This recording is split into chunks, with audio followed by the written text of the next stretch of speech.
Hello, here's how to write website content that ranks. 1. Do your research.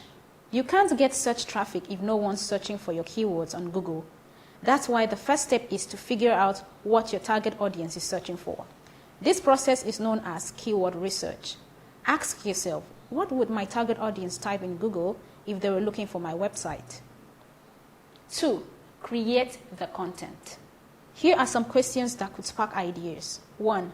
Do you have personal experience or expertise? 2. Can you interview experts? 3. Can you crowdsource ideas? 4. Can you back your contents with data or science? The best online writing is friendly and casual. Treat it as you're talking to a friend. 3. Get a peer or colleague to review your work. A writer can't write alone. They're too close to their own work. They need a third party with a fresh set of eyes to go through and provide feedback.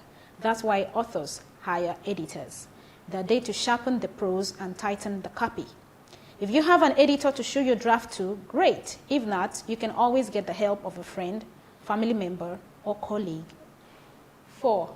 Publish and monitor your performance. Before you publish, run your draft through a tool like Grammarly to fix up any final grammatical spelling or phrasing errors. Follow these steps and thank us later. Save this and follow for more.